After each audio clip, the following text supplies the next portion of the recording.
I'm sure. I think I was unmuted for a minute. I hope you all can hear me right now. Yes, please. Yes, yes. Yes. Okay. So for today's topic on wealth management and women, none other than Dr. Uma would be the right speaker.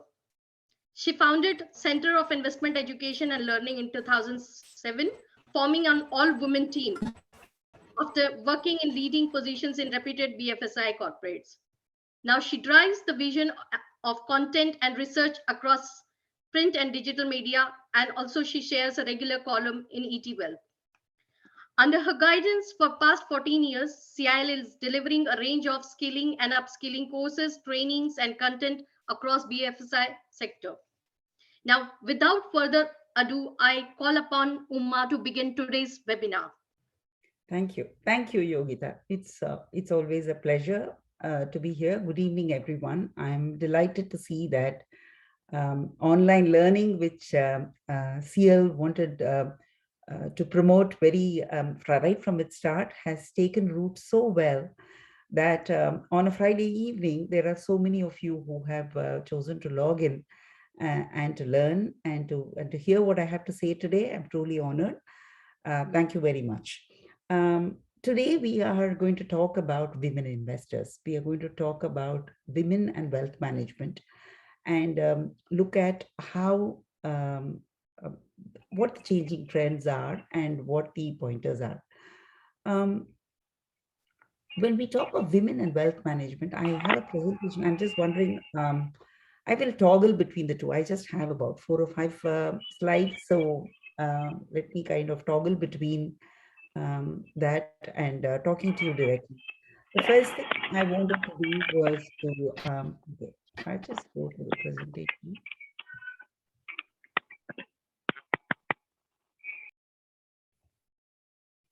Is it visible, Yogita? No more. Not yet. Not yet. Okay, I said share screen. 1 minute. So I'll stop sharing my screen in case. Yeah, are we able to see it? Yes, ma'am. Yes, we can. You're able to see it. Okay. So I'll toggle between the screen and what I have to say. So You may want to make it a full screen. I did make the full screen, Himanshu. Oh, okay. From the bottom right, is it coming in? Because we can see only the regular screen, not the full screen. On the right hand side, this one. Yeah. Yes. Yeah, you're able to see it now better? Yes. All right. Okay. So these are the 3 drivers, if I may, about how women are looking at their wealth. We are not 40. The first thing that we are seeing is a significant trend-setting change, if I can call it so, in terms of how women are going to increasingly be in charge of their wealth. The primary driver, of course, is going to be an intergenerational wealth transfer. We are very aware that in the last few generations, the number of children in the urban Indian family has dropped. And we also know that there are several households with single children, and in many cases, these children happen to be girls. We also have evidence of girls being in charge of the parents' old age and care much more predominantly than it was before. We have the phenomenon of women getting married much later, women wanting to work and keep their salaries and I come from a generation of women who were expected to hand over their salary to the head of the household. Whereas the modern woman today is in charge of her income. So am I. Okay, I'm not living in that generation. So we have, so women are delaying getting married, delaying starting family, emphasizing financial independence for themselves, are in charge of their incomes and their expenditures, and are also by most studies, including studies by McKinsey and many other wealth firms, have shown that women will become very important beneficiaries of intergenerational fund transfers. either because they are one of the two siblings or the only one of the descendants or the only descendant, or because laws have been modified to make sure that women also get shares of what were earlier seen as properties that only men could inherit. So we are moving to a phase where there will be more money in the hands of the women than we have seen before. It's very important from the marketplace point of view, from the financial industry and the financial advisory point of view, and for women themselves, because um, you're not going to be an exception today if you're managing your wealth, because there are so many others around you who are also making wealth management decisions. And while we're looking at women and wealth, there is enough documented evidence which shows how women are different in their preference for managing wealth. Now, there is the yin and yang in terms of how the decision making, preferences, and the behavior of men and women will vary. Among the many things that have been said about women investors, there are at least 2 to 3 things that stand out. For example, if there is a market crash and if there is a crisis, men's response would be to act. So quite typically, men would trigger selling actions, buying actions, transfers or movement, or men prefer. So in a situation of crisis, men prefer. Excuse me, Dr. Uma. Excuse me, Dr. Uma. I would like to request for a 1 minute pause here, because a lot of audience, they are on unmute. So I would request them to please go on mute, because it is very noisy for everyone to hear Dr. Uma clearly. Please, can I request everyone to be on mute?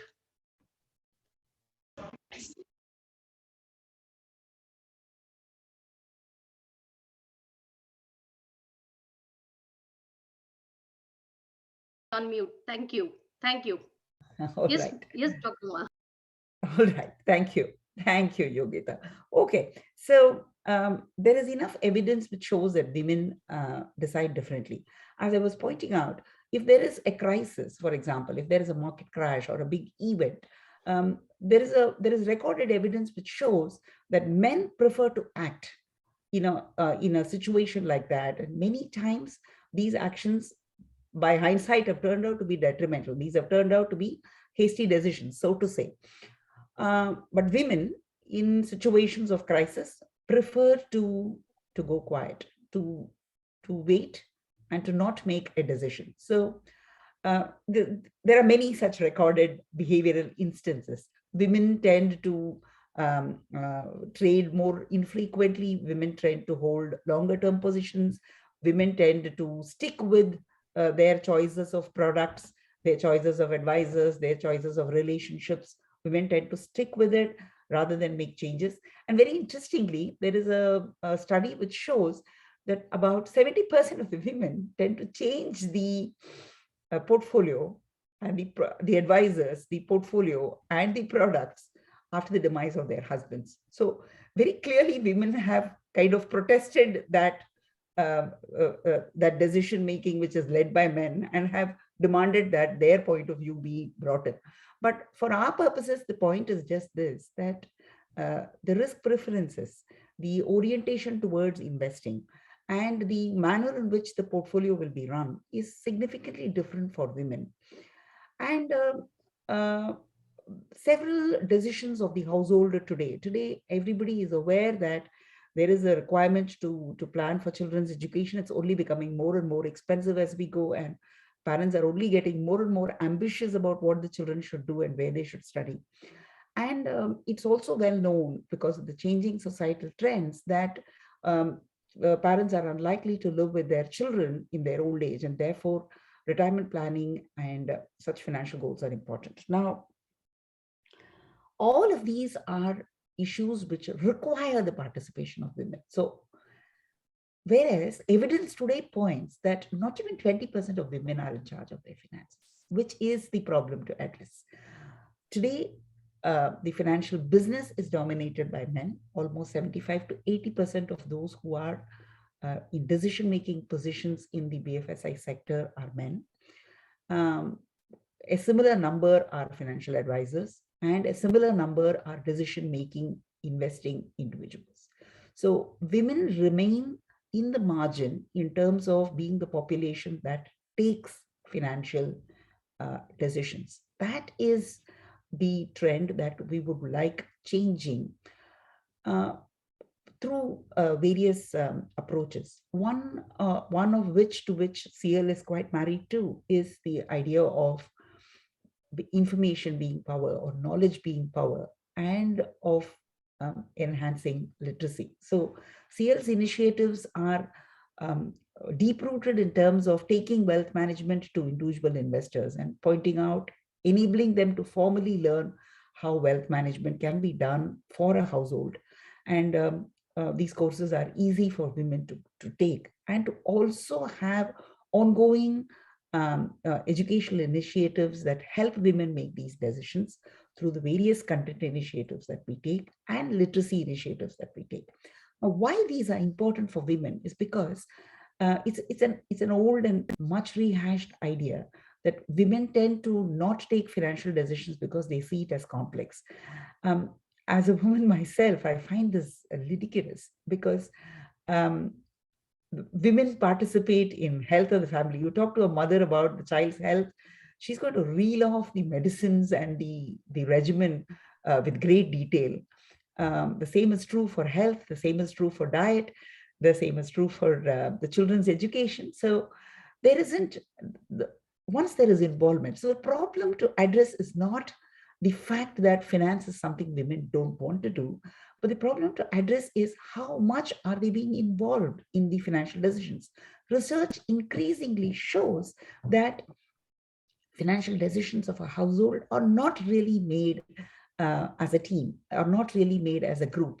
Women, children are seldom included in these decisions.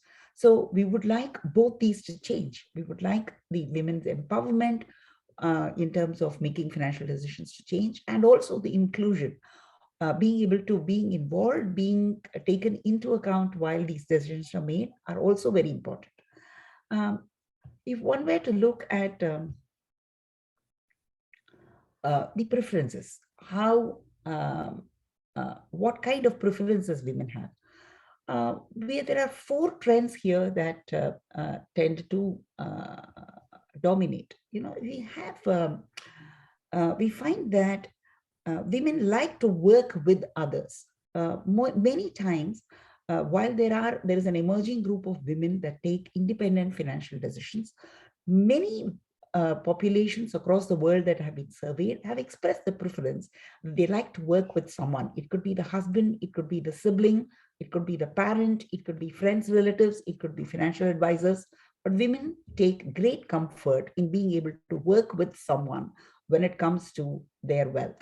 So from a financial advisor's perspective, building that trust where the woman will believe that you will keep her interest in mind is very important for this target audience. Being able to build that relationship and being able to base that relationship on trust is very important when it comes to women investors. There is also the evidence that women do not change their portfolio or change what they are doing too often. It could be event-based, but they don't change dramatically. So they're fairly sticky clientele for a financial advisor. And for a woman investor, the stability is more important. I mean, being able to take the time to make a choice. Research also points out that women take the time to make a choice and stick with it. Men make choices very quickly and are willing to change it as they go along. So there is a dichotomized view of how they would manage their investments, but they're likely to stick to what they are doing. And then communication and regular updation is very important for a woman investor.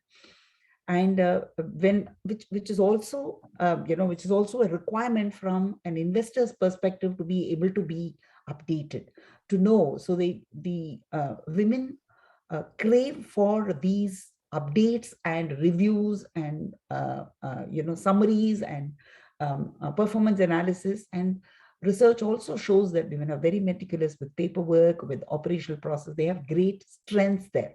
in review and in being able to check and all of that. And of course, women stay invested for the long term. They prefer the long term, and they care more about financial goals. So if we are looking at a goal-based investing, women seem like the most, what do you say, the most ideal target audience. I'll stop the share at this point in time and speak about a few behavioral aspects of women investors. So when we say that women are poised to take more decisions and do financial decision making, or they should be doing this. For a woman investor, how does the investing process pan out? Now, if the investing process is going to be one where we are going to speak about the end outcomes, it's not likely to hold the women's interest as much as the process. So the orientation towards what are the next steps. So even for a woman investor to make a decision, when you're looking at a literature or when you're looking at a proposition, it's important for you to get the comfort with the process, because that's what is going to keep you hooked. So this is the wealth that we have, and this is the amount of savings that the household makes. And therefore, this amount of savings is going to get deployed in a way that it grows over a period of time into a value which is going to be adequate for your retirement. That kind of a handholding, that kind of a view, which says that this is the periodic investment we will make, this is how we will make it, and this is how it's going to grow at the end of the period, is a very helpful picture for a woman to make a financial decision. So if you're a woman investor who is looking to make a financial decision, the place you want to start is the definition of your financial goal, is to say, why is it that this money has to be put aside? And there is evidence that women are very good with event-based specific decision points, like taking a VRS from work, retiring, losing a spouse, getting divorced, getting a job, having a child. So women's investment triggers tend to be, to a large extent, event-based rather than being routine for the start. So if you're going to begin with one of these, and then if you're going to, the next question you want to ask is the definition, the next step you want to take is to ask how that financial goal is important to you. And women tend to stay with that predefined financial goal. So the entire set of work through for you will then be, for example, if it's a child's education, child is born and you see the responsibility of having to provide for the child, women are known to start early. If you're going to start that off, if you're going to define it as saying, save so much every month and invest it in a way that it is going to grow, and invest it without the worry about the fluctuation in the value, because we are not looking for income here, we are looking for the final value. Therefore, we are looking at growth assets.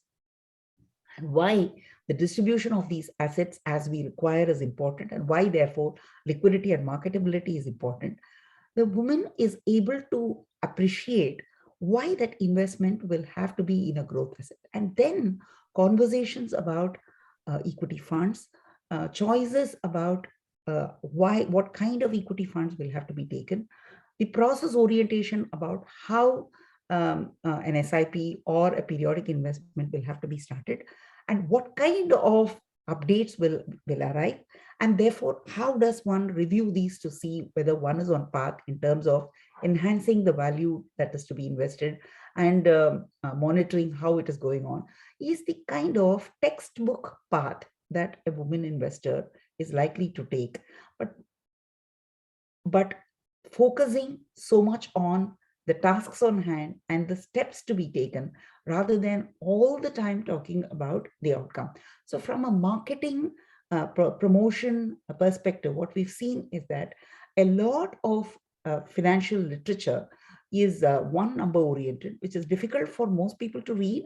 And it's known that women get put off by so too much of, it's not the complexity, it's just the orientation. So they tend to get put off by too many alternatives that are placed in front of them. It's much better to be able to say, that if this were your goal, this is the path to take, and a process orientation and a confidence that the desired outcome is likely to happen. So when women investors position themselves, they need to align themselves to this kind of comfort, which helps them to make their decisions well. I'll go back to the presentation and share.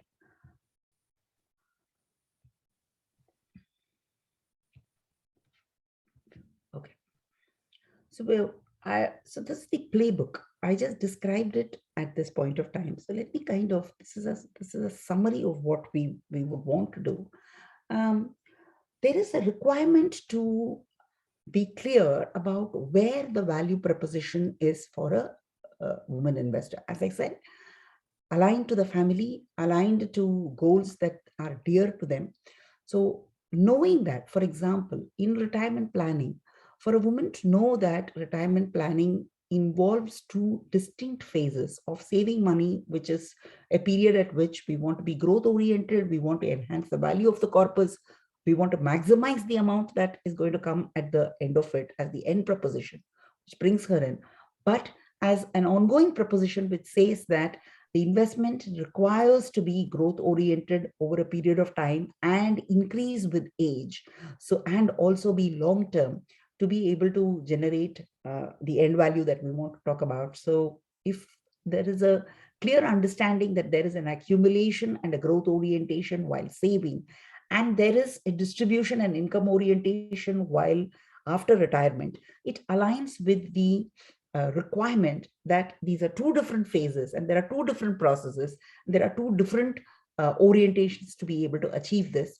It's a valuable approach to funding retirement. So the sharp focus on value proposition, on seeing how the investment process is likely to deliver is important. Being able to identifying and focusing on life event triggers. There are so many events which trigger, as I said earlier, which trigger the requirement for investing. It could be an inheritance, it could be a prize, a gift, money that comes in at the time of getting married, a bonus, an annual bonus. Women have a huge orientation to be able to want to make financial decisions when it comes to such life events or such lump sum payment situations. From a women investor point of view, please use these events to be able to trigger, take over, and make these decisions in your own interest. This is more important for vulnerable women populations like those who might have divorced and separated, those who might have lost their spouse, or those who might have an inheritance but with not enough support to make decisions about those inheritances.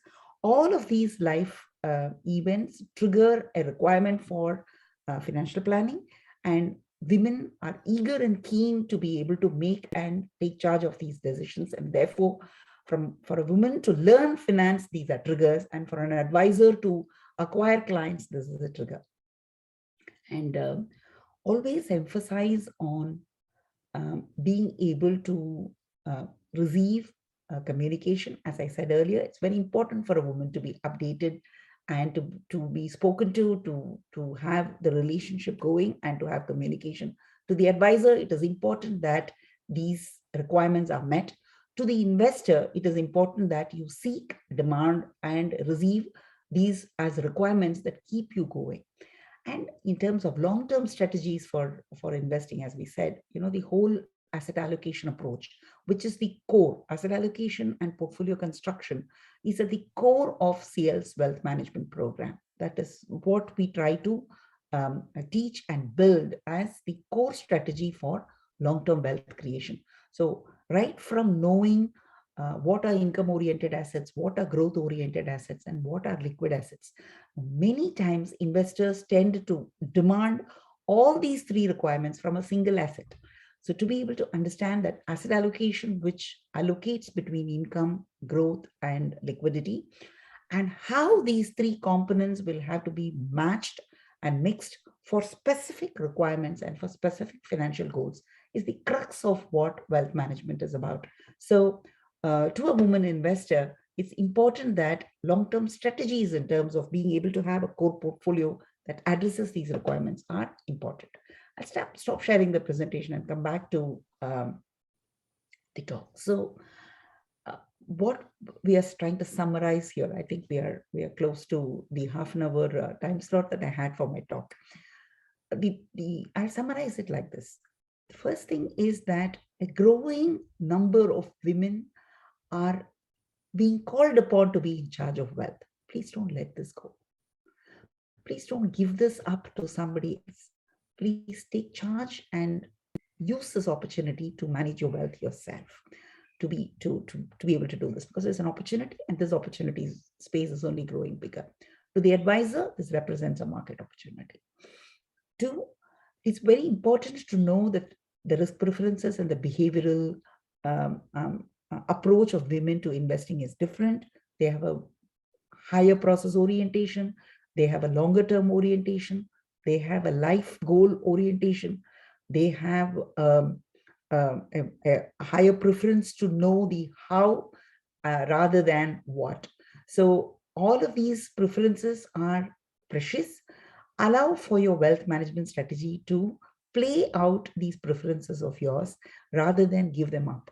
It is very easy for women to think that finance does not include these preferences, whereas the crux of my talk today is to point out that wealth management actually allows for all of these preferences to play out. So your playbook should have your goal definition, your portfolio construction, and your approach to investing in a manner that you're able to fund the goals, financial goals that are important to you. Research increasingly shows that families and households' financial goals have a much better chance of being funded very well if the women are involved. So whether it is your child's education or retirement or any large expense that you're planning, it's important to be able to have a portfolio that is aligned to that goal, which is the crux of financial planning and portfolio construction. But at the same time, it's important that it takes into account your preferences for regular updates, for long-term orientation, for stability in the decisions, and for a trusted relationship to help you get there.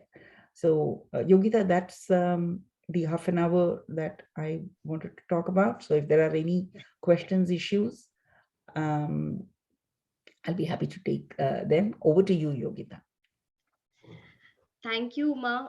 Thank you for your valuable insights about wealth management and women. It was quite broad, even in a given time to you.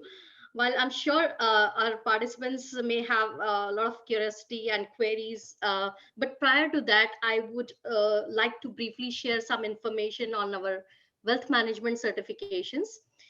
So I'll share my screen and we'll take you through the presentation. Just 2 slides. Please allow me. Uh, can you see my screen? Yes. Yeah. All right. So, guys, CIEL has, wealth management certification is a flagship product of CIEL, and we have trained over 17,000 learners so far on the wealth management. We have almost trained 3 lakh professionals across 150 plus corporates for various certifications that we have. We offer wealth management in 2 levels: wealth management basic and wealth management advanced for all the individuals and organizations. And both the certifications are accredited by an ISM. And the good news is that having both the valid certifications enables you to apply for SEBI's registered investment advisor. Now, both the certifications are delivered as a self-paced online course, as well as we do offer blended approach, where right now in the current situation there is like virtual trainer led sessions. So we will if it is a group of students, then we'll provide them the virtual trainer-led sessions, or you might want to do it online on our learning management system. So the help will be there. So the course structure is such that it's divided into, it starts with the diagnostic test, which is basically to assess your current levels and the understanding of the skills at the moment. And then we take you through the interactive online study plan. We provide you with the online resources, e-modules, case studies, quizzes, and the practice test just before your final assessment. Then your final assessment or the test for the certification will be done through NSCIT centers. So we do have now option of online proctored exam, and you can also walk in to the centers if it's required, but it can be managed through online as well. Uh, so just to give a little brief overview on the two levels of the certifications. So wealth management basic level helps you to develop the strong foundation of investment concepts, capital markets, key asset classes and products, and make product recommendations under the view of goal-based financial planning and asset allocation. Just now Ms. Uma has given us the brief about it. So this will help you to sell multi-product advisor, or selling of the multi-products. This course is basically once you finish this course successfully, once you pass this, you will be entitled as accredited wealth planner. The course is you can complete the course in 45 hours, or you might take 60 hours, but 45 hours is the approximate study time.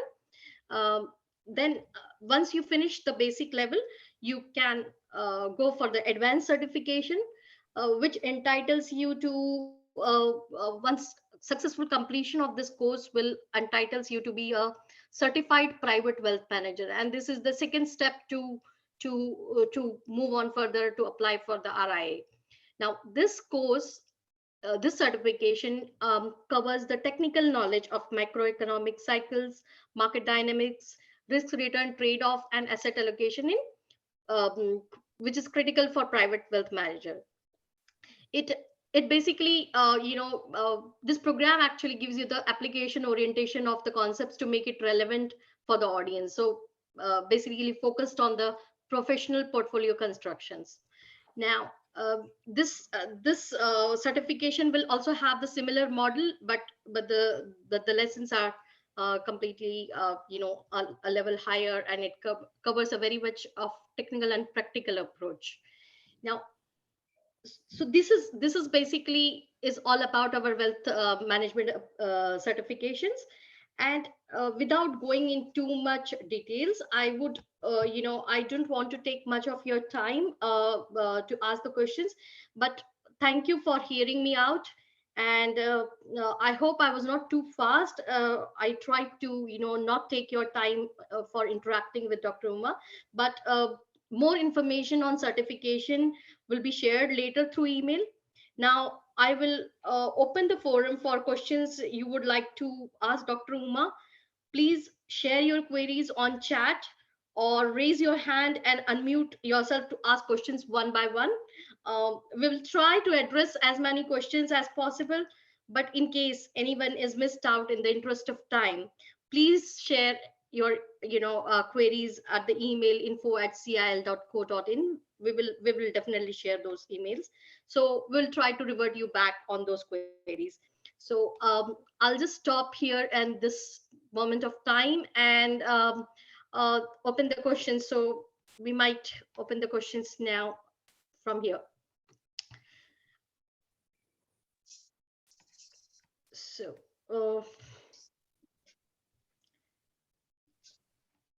yeah, so I have Tasneem asking you a question.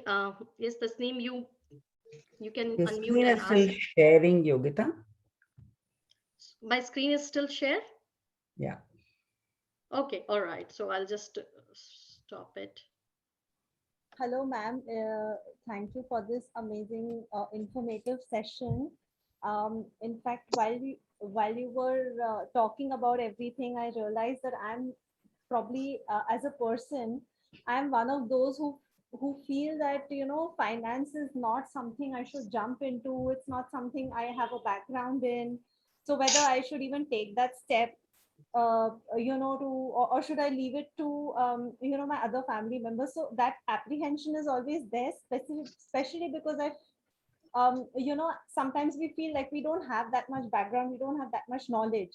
So that's a perception that I have of myself. Is there any suggestion from your end where where I can change that perception about myself and be more confident to take this step? Begin small. Try to take on, for example, if your family is planning something, planning an event or planning thing, I'm sure that you make decisions in terms of how you should be spending for that event. The whole budgeting, or saying where the expenses should be, how much should be done, what the food should be. See, you're already making a financial decision there in terms of the spend, how the money must be spent. Investing is very similar. It's very similar. So it's just that you make the decision to save rather than spend, and you're again choosing the same product. So if you're walking into a store and choosing clothes, or if you're walking into a restaurant choosing from the menu, choosing finance is also something similar. So it is not a complicated decision. It is complicated if you begin to see there is a financial contract. So there's a lot of legal terms that are there. And many investors tend to believe that they have to go through all of that to be able to understand how the financial world works. No. Most financial products are simply ideas of taking your money and deploying it in some business or in some other proposition from where you're going to get returns. So if you begin, you will get a very good sense of finance if you start. I mean, there is only so much that you will learn. You learn by doing. So begin small, get going, get started, and you will get hooked. I can promise you that. Thank you so much. So you're talking to a woman who has been doing finance for 35 years. It's not, I'm doing quite fine. It's not difficult. I think that's the motivation I needed. Thank you. Okay. Do we have any other questions coming from the audience? Ruchi Goyal, she has raised her hand. Okay, Ruchi, please go ahead and ask your question. Please unmute yourself and ask your question.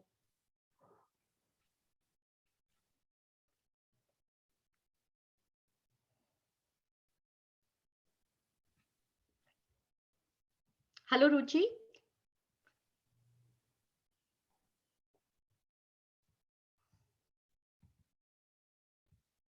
I think some of them have the question, but they're shy to speak. You can put it on chat. There's somebody else. Yeah. Please feel free to put on chat. Yes, Ruchi. I can't hear you. Can you hear me, ma'am? We can't hear you, Ruchi. So please unmute. Hey, hi, this is Aparna. In case, can somebody hear me? Yes. Yeah. Sure. Okay, good. Sure. When Richie can write the question there. So I just joined now. I'm sorry. I've joined from Copenhagen, Uma. I work over here. Yeah, I'm a huge fan of yours. And I have been following your articles. I look forward to them even over here when I'm here every week. I look forward to them, and I've found immense courage and support from your articles. So thank you very much. So my question to you, ma'am, is, when first of all, I think all of us share the same thing about finances. I kept my whole logic very simple all along, right? To spend lesser than what you earn. And that is something that we all have imbibed from our parents, I think. So that has held me in extremely good stead, right? It has helped me. I have been working for the past 23 years. And I've been a single mom for 23 years, right? So it has really helped very well. But now that I've moved countries and I've relocated from India only 5 years ago, I first moved to the US and now I'm in Denmark. I'm struggling a bit to understand about how to invest in these if you're in a multi-geography, correct? Where, because I'm not really clear whether I want to be retiring here or will I go back to India. So it is a bit of a confusion, but thanks to one of your articles, I availed the services of a professional. I think you know him, Vishal Dhawan from Plan Ahead. And that has helped me. But overall, I'm still struggling to understand how to think about this, right? How do I configure my mind to talk about different geographies and what does it mean? And because there's a lot of taxation also involved. So I'm struggling a bit. Any insight on that, ma'am?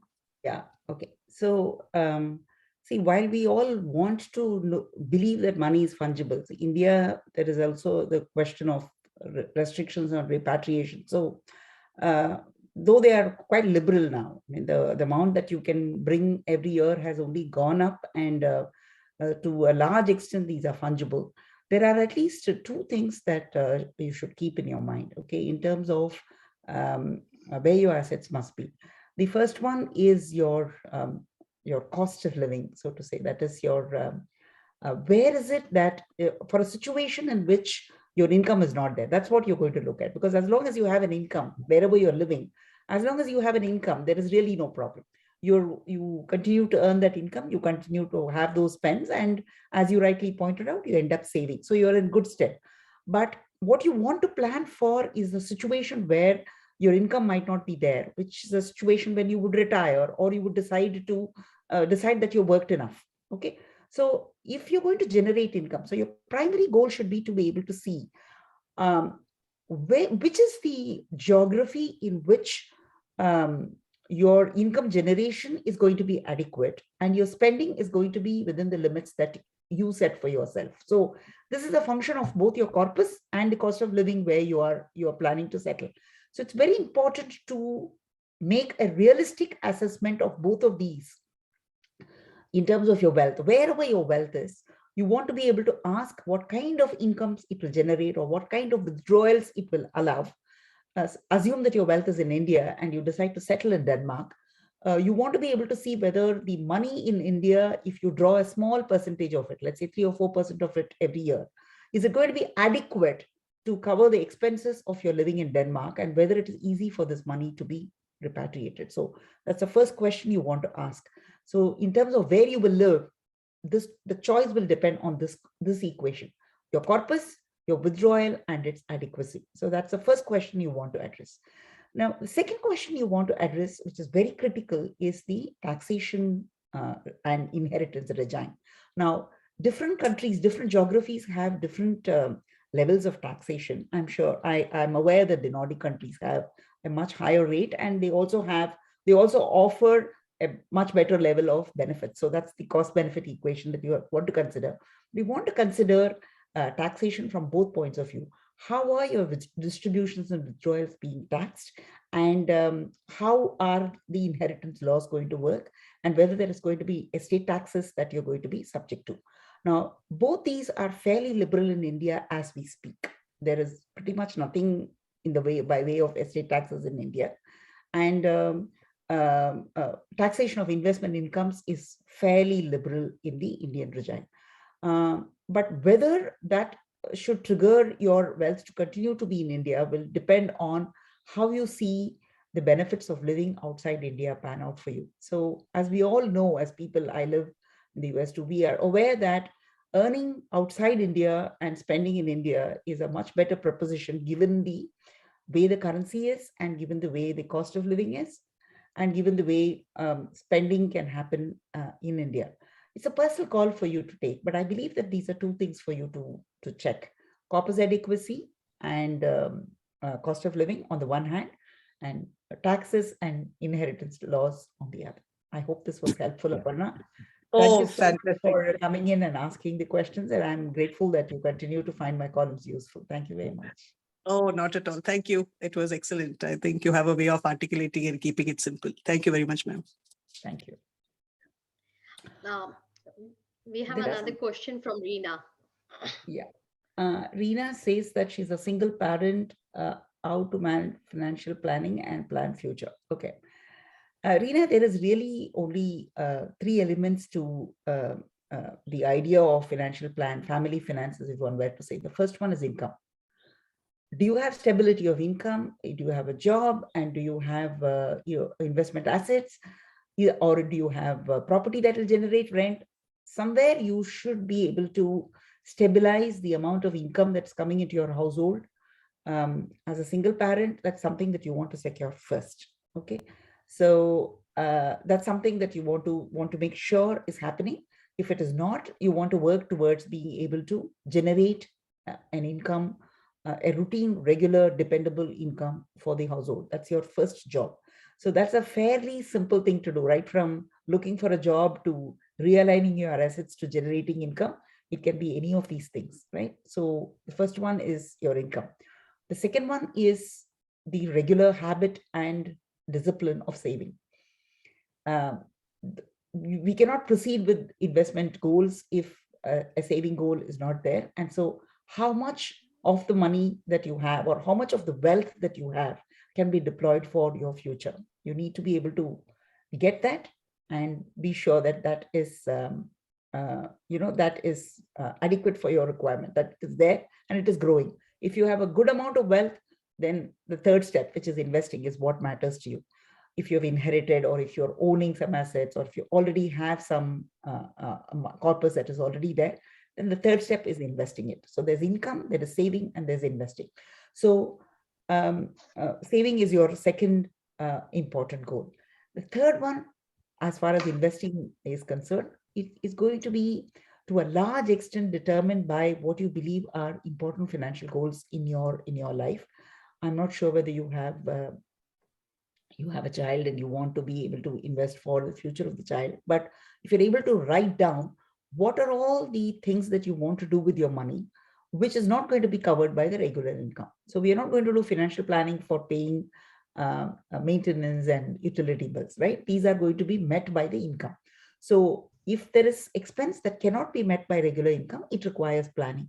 So if you're able to make a list of what is it that what are all those things going into the future, 20 years into the future, what are all the things that you want to do, which require you to be able to put money aside, including your own retirement if you're working. I don't have adequate information to say this. Each one of this is a financial goal, and you should have an asset allocation or an investment plan for each one of these. So that's the kind of path that you will have to take for managing your finances. And it's not a difficult one, but you have to get started in that direction, securing the income. And before I forget, protecting. Be very sure that if when you're a single parent and if you have a child, make sure that your assets are available for use of the child. And if you have an income, and if you're the primary breadwinner, that you have adequate insurance so that the wealth is protected until that time the child is able to enjoy the wealth that you've created. So income, save, insure, invest. Thanks, Reena. Thank you, ma'am. Thank you so much. Ruchi Goel. Ruchi Goel is practicing as a financial fund distributor. I'm a postgraduate. I cannot after. Yogita, I think that question is for you. It's about. Yeah, I have Uma, I have replied her on the chat. You have replied to her. Okay, all right. Yeah. All right. So we do have another question which I was just about to reply is from Mayank. He's saying what is the difference between RIA and MFD? So I was just trying to revert back to that question. We have Suraj asking a question. He has raised the question. So Suraj, you might want to unmute and ask. Yeah. Hello, ma'am. Myself, Suraj. It's a very great to meet you. Actually, I have a question for you is like I'm a 20 years old and I'm working as a radiographer in a little diagnostic center. So while I'm earning for my college fees and I have some financial family responsibilities. So I had a question is how can I manage my wealth as for saving and as for investment? Okay. It's wonderful, Suraj, that it's so good to see you here, and it's wonderful that you have acquired a saving habit at such a young age. It's commendable. Now, if you're looking for college education, you're looking at a near-term goal. So you're looking at something that will happen over the next few years. Okay, so do not take great bets with your money, though it might look very attractive. to be able to take. If you have to take bets, do it. I mean, if you're going to invest in equity, or if you're going to invest in an opportunity that gives you a higher return, please remember that your requirement is immediate, so there'll be a little bit of a mismatch. So you might have to be very tactical. You will not be able to make the money you need by putting this money in the equity markets unless you play tactically and can manage your capital very well. That's a very sharp skill, okay, where you're not looking at return, but your eyes are focused on the capital, which means that you are able to cut your losses very quickly and book your profits also very quickly. It's a game of tactics, okay? If you're not prepared for that game of tactics and you're not willing to play it with great level of discipline, avoid the temptation, and the money will grow slowly, but keep it in income oriented assets so that you can take it out whenever you require. A young investor needs a tremendous amount of liquidity. So please be sure that your money is accessible. Do not lock it into real estate and such assets which are poor quality assets and which are very difficult to withdraw when you require them. When you need it for, you cannot sell one bedroom or one kitchen to be able to raise the money. I mean, it's always a disadvantage to the seller, the real estate market. So keep off those kind of assets. Primarily look at income oriented assets. But if you do want to look at growth oriented assets like equity, play the game very, very tactfully and play that game with tactics, as we said. It's like a 2020 game. Don't play it like test cricket. Yeah. Okay. Thank you so much, ma'am. Thank you so much.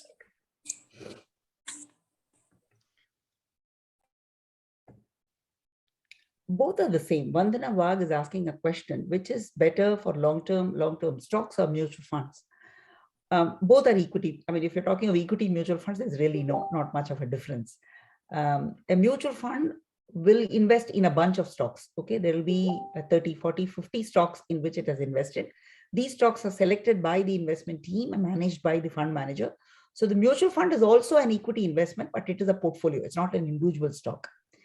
If you're investing in the stock market yourself, you're playing the investment manager. So you are selecting the stocks, you're bringing it to them together, you're reviewing them, and you're holding them. There is enough evidence to show that the option of doing it yourself can be quite demanding in terms of time, skill, energies. And for most common investors, a mutual fund is a better choice. And what can also happen is, if you create your own portfolio and end up having 30, 40 stocks, in any case, it will look like an index. Okay, so the choice is yours in terms of your skill, your time, your expertise. You can either have your own stock portfolio or you can choose a mutual fund. But if you believe that you want to focus your energies on whatever your profession might be and leave the money management to someone who is doing it for a full-time job, a mutual fund is a better choice. For all its beautiful merits, it's still, what do you say, Himanshu? I think it's over 30 years, we're still telling the story, isn't it? We're still telling the story why the mutual fund is a much better choice. Yeah. You want to chip in there, Himanshu? Himanshu is the guy who knows this best. I'm biased towards mutual funds, having spent many years here. But the fact is that the confidence of investors is already reflecting in the size of mutual funds. So it is already, obviously, when I joined, it was 1 lakh crores of assets. For the last 6 months, every month the industry is adding 100,000 crores and number of investors are increasing. So we are already an industry which is 37 lakh crores. So I think, yeah, like you rightly said, the choice is always investors, but hands down, mutual fund is a better choice. You do not have the time and the skill, then it's better to give it to a professional who's doing it for earning 24 hours, 24 into 367. All right. There's a question from Avanti Gadgil. I think she's raised her hand. And Niti Yes, good evening, ma'am. Yeah, Am I audible? Am I audible? Yes, yes, Avanti. Okay. Ma'am, continuing with the discussion, the previous question, I just had this general observation that the individual stock which the mutual fund has invested in, compared to the returns of that individual stock if invested in the stock market, and if we compare it with the mutual funds as a whole, why is there such such a huge difference between mutual fund returns and the respective stock returns? I don't think that the discussion is within the scope of what we're planning to discuss today, but let me try, and brevity is not my nature. Let me try to answer that question as briefly as I can. Okay. These comparisons need to be fair. Now, if you're looking at winning stocks, the individual stocks will do better than a mutual fund, undoubtedly, because an individual stock can be a star performer. Stocks can do anything. The question to ask is not that. The question to ask is, can you identify that stock in advance? That's the only question to ask. It's with the benefit of hindsight, we can always look at all the stocks that have done well and say, oh, this did better, that did better. But actual practicality is this, that when you select stocks, some of them will do well, some of them will not do well. You have to be prepared for this averaging out whenever you invest in stocks. So there's really no comparing the two. So a better investment strategy is to invest in a portfolio and to make sure that the portfolio is revised to throw out what is not working and keeping what is winning, which is what the mutual fund does. So you invest in a mutual fund if you believe that this investment process is precious. You invest in stocks if you believe that you have the ability to pick a winning stock each time and every time. Yeah. Thank you so much. Right. So Niyati had a question, I think. Yes. Yeah. Hi, Niyati. Hello, Uma. Thank you so much for a very insightful session. Uma, you mentioned that you've been successfully investing for almost over 35 years now. I just wanted to ask you one question that, if you had a chance to change any of the investment decisions that you had made, what decision would that be? Is there any decision that you would like to change, looking at the dynamics in the given scenario?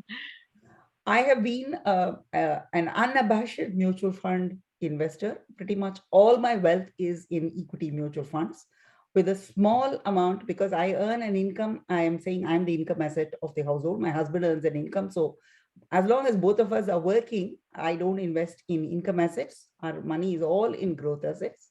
And pretty much everything. I don't invest directly in stocks, though I'm an avid follower of the stock market. That is because I try to invest myself. I wish I had not done it. I wish I had not indulged in direct investing in stocks because I could not beat any fund manager.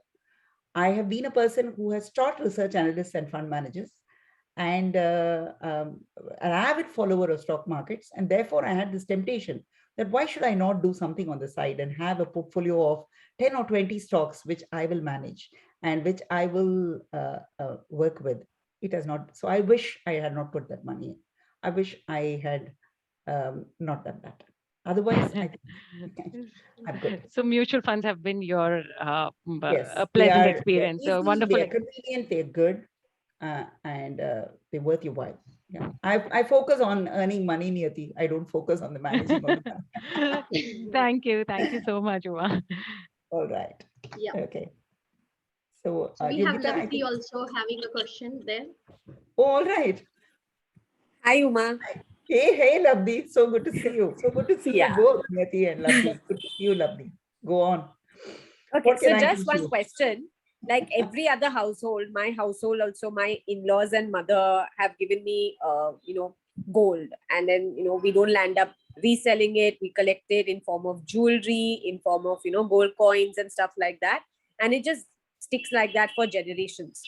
Now, how can one break this chain and, get into this whole wealth? How do you build wealth? When I don't know, I'm confused about this whole jewelry and gold bit. Okay, your in-laws and your grandparents are not going to like the suggestion I make. Let's kind of stop believing that gold is wealth. Okay, this was begun at a time when we didn't have financial markets. This tradition happened when the only way to build wealth was through gold. It's unfortunate that we continue to perpetuate it when so many other beautiful options are available. So I would think that thinking women like you should look at jewelry as just the indulgence. Okay, for the joy of wearing jewelry and for the joy of dressing up. Please make jewelry spends like the spends you do on your clothes, on your handbags, and on your footwear. So it's part of that expense. It is not a wealth building exercise. And please find a worthy buyer for all of that jewelry that you have been holding, and release that money and put it to work in the financial markets. It's going to do so much good to you. I know it's a shocking thing to do, but it might be worthwhile, because there's so much, you can do so much more with that money. Your children might be able to enjoy that money much better if it was a financial asset rather than being stuck in gold and locked up in bank lockers. Yeah. Thanks, Uma. That makes a lot of sense. And like you said, they're not going to be happy.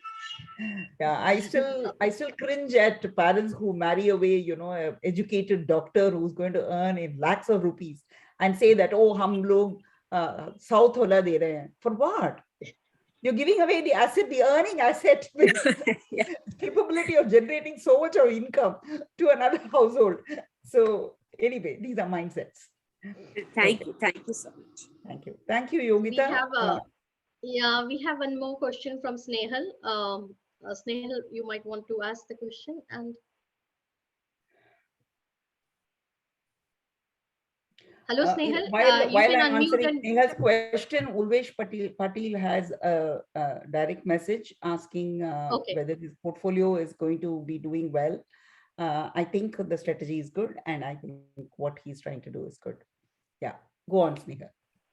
Yeah, good evening, doctor. I just wanted to ask you that the world is now going into the virtual currencies, cryptocurrencies. So how good is it to invest into crypto where I can see around myself? I won't. I mean, if governments see, if there is something that people are scared of, even the informed are scared of, there are governments and Federal Reserves and central banks who are worried about crypto. So I would not bother. Oh. If something is very good, everyone will endorse it. So if something is very good, I will see endorsements. I see fear and apprehension. So I will stay on the sides. It's all right if I lost the opportunity. It's a personal view. I will stay on the side. Okay, thank you so much. Thank you so much. All right. So if we do not have any questions, I may have one last question. Yes, Yogita, myself, please go on. Please go on. Yeah. So the question is, when my husband, he wanted to invest in stock and mutual fund, knowing his colleagues and peers in the Middle East, they were earning and investing in the stocks. But I have never allowed him. The things were a little different. So I have never allowed him because I was always scared of the sentence, read the document carefully and invest on your own risk. Yes. So do you think this is the reason a lot of women are not coming out and they play safe? Yeah, I was pointing that out. The marketing and promotion for most financial products that's because of the regulatory environment, which requires those disclaimers to be there. So you mentioned the word mutual fund. My son would say mutual funds are subject to market risks because that is what he has heard on the television. Right. Okay.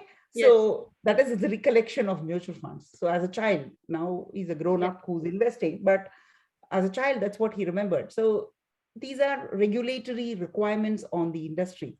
But yes, you're right that some of these disclaimers might be putting women off. It's a very good observation. It is true. But these can't be helped because the law requires that is how a financial product must be promoted.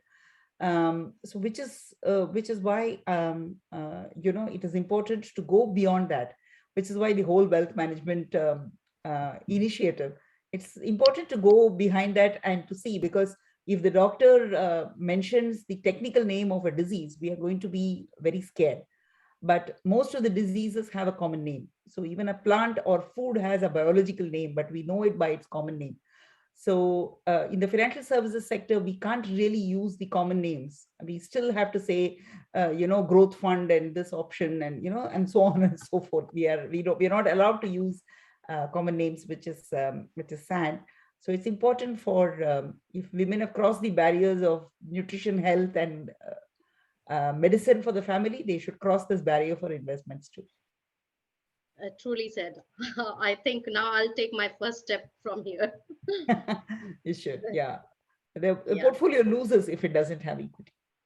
Without equity, there's no growth. We just played safe, played, okay, take gold, take house, take, what we can see, and we say, okay, this is in our control, but things are not in our control as what we say, the regulations. Yeah, but then we consume all those products, right? While we find that banking has become so easy, we need to recognize that there are banking businesses that are standing behind it. While you and I are using technology to be talking from so many miles apart, we need to understand that there is somebody here who has created this business and made this possible. So for all the million products that we consume and enjoy, there is a successful business, and all of them require money. So by being in equity, you are also funding all those businesses that you enjoy using in your life. So don't stop being a consumer, also be the smart person who puts the money in those successful ventures. Sure. Thank you. Thank you. That's a great answer. All right. I think we have good time, and I see that there is no more questions, and if it is there, we'll share it with you. So all right. I would like to say, there's one question. I have to run, Yogita, and yeah. So Shabita, but I will answer Shabita because she has asked that question. Okay. Save is to just accumulate money. To invest is to make it work. So to save is to create a hold. To invest is to make it work, is to give it to somebody else who needs it and earn some return on it. So saving alone is not enough. Investing is important. Yeah. All right. Thanks, Yogita. On that note, I will run. Thank you, everyone. Thank you. Himanshu. Thank you. Bye-bye. Thank you, ma'am. Thank you, everyone, for joining. We truly appreciate your presence, and have a good weekend and good night. And see you in next webinar once again. Thank you, Yogita. Thanks for making this happen. Thank you. Bye-bye. Okay, bye-bye. Thanks, Uma.